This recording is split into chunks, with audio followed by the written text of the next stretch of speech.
Before we get into looking at any gameplay, let's first discuss what is the win condition of Rainbow Six Siege, and then backtrack from there. In Siege, the way to look at win condition is by looking at the time. In the end, the real way to win around is by really just eliminating the other team, and it's pretty simple like that. But eliminating the time makes it way easier. The reason why attackers punt the bomb in the first place is so that they can eliminate the final player is by establishing a time constraint. So now that we've established that the win condition of Siege is time, let's talk about what makes a good roam. A good roam can be many things. However, the goal of a roamer should never be to get kills. Your goal is to always be actively defending. Actively defending is when you shoot drones and fall back, which burns time away and gets rid of utility. Doing this dwindles the attacker's intel and ability to push site in the end, which decreases their win percentage. Reaper made a whole video on this concept, so I recommend watching that to go really in depth after this video. And I can guarantee your anchors would rather have a roamer going 1-6 who leaves attackers with only a minute or a minute 15 left to push site, over the Caviero who goes 7-4 but dies within the first minute of the round. However, there's always an exception to every rule, and as with many, that can always be established.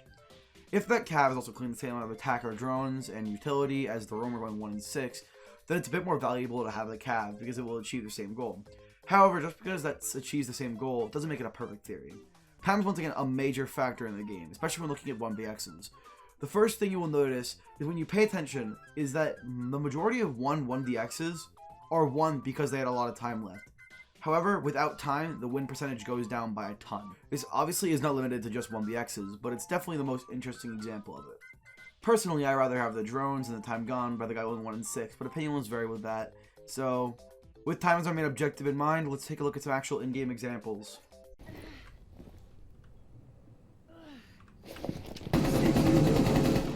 Reloading! He's gonna bait you for the kill, not gonna lie.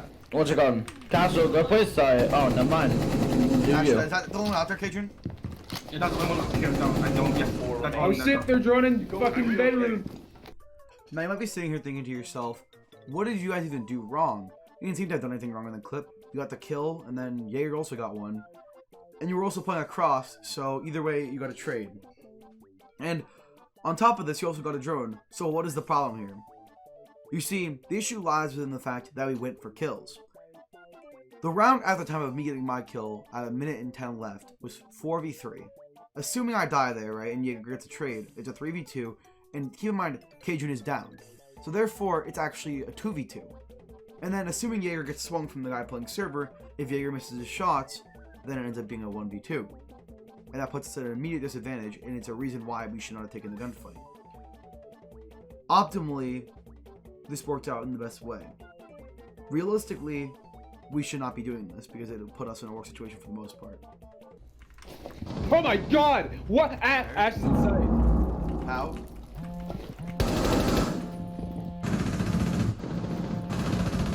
Ash dead. IDJ. I kept one sunrise. Sauna, rather. Diffuser's down in B. This is a perfect example of how to actively defend. In my case, what I did is I shot the drone and then backed up, moved my position, and that way they couldn't have current intel on me. Because I didn't have current intel on me, the IQ peaked the bar, and because of that, got slammed. The one thing I could have improved on there was the fact that I didn't hit my shots exactly in the head, and also the fact that I kinda just didn't really have a place to go after I got the kill. I should have been looking for a second before I really swapped, but besides that, this went according to plan. Looks like they're gonna go for a full top floor control and then they're gonna push down. Same thing they would do. So dead. I traded. This is intentionally obvious because of the fact that I just wanted to show you an example of just getting caught. When you're roaming, you should always have a way out of a situation. And also, in this scenario, I should not have been leaning the other way and just running away. I should instead try to take the gunfight with the guy outside and then run away from there. And because of that, I suffered the consequences and was fragged easily. Good, I don't care. Rack. Dude, I swear to God, I'm just gonna fucking go hang myself. There's a knock on the bridge still.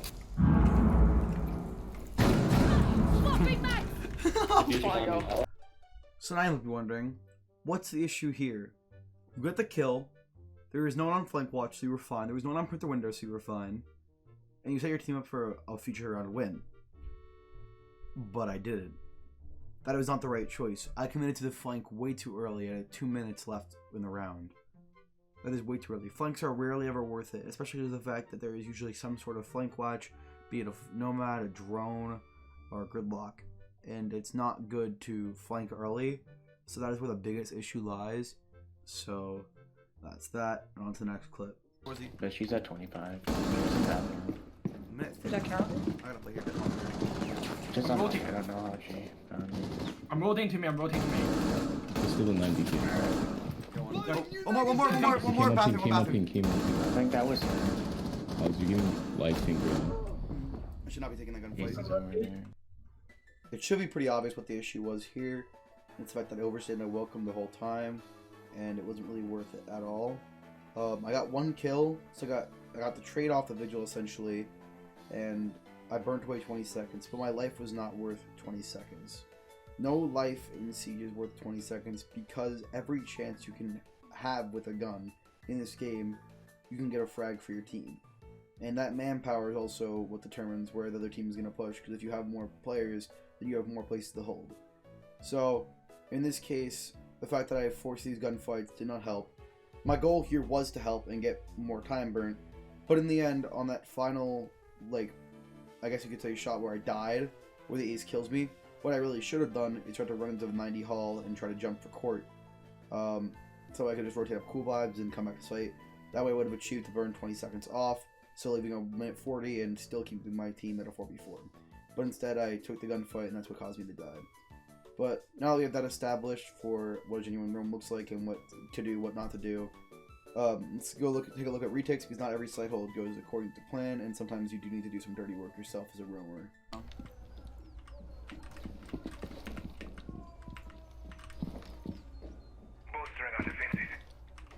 I'm definitely not looking at hookah door right now. Ash dead. 190. I traded. It should be relatively obvious what the issue is here. We were playing blue bar, and I went to go retake above as Ella, and I overpeaked a bunch. And even though it was a 5v4, it could have very well been a 4v4, and then ending up being a 3v4. Because after this, it became a 4v3. However, then Liam died, and it became a 3v3. So we lost man advantage, and it all kind of stemmed from the fact that I took this outrageous gunfight and got refragged very easily because of the stupid spot I was playing.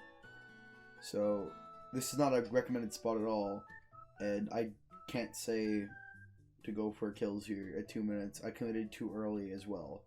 I went to go retake top, and I committed too early. No, he was in sight actually, like we're... Memo or what? Like, that's where he is. That box, still art, or still memorial. Nice drag. Peek, don't peek, don't peek. Nice, I controlled. Nice. Generally speaking, it's very hard to fuck up a retake, and this was relatively well done. Right here, what I did is I pushed in, I got the ace, I played memo, I listened to my teammates' calls, and I pushed in, waited for Bandit to set me up for a crossfire, and the sledge ran across, so in the end I got both kills. But that second kill probably could have gone to Sledge, or to Bandit, if Bandit were a bit more aggressive. But he should not have been aggressive, he did the right thing. So, in the end, I got both kills. This was a well done round, retake by me and Bandit. It's fucking. What's the bitch That's called? balcony. Bitch with the fucking grappling hook. Mario, okay.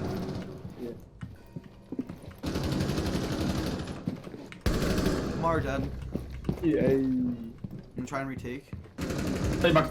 Wait, Where? he walked up me. He straight walked up me. He's my bookshelves. Do you have cam? With no cam 90. I just fucking died to that.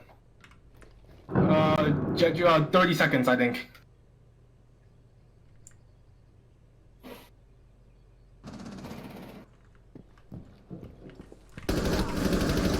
Future down. Nice.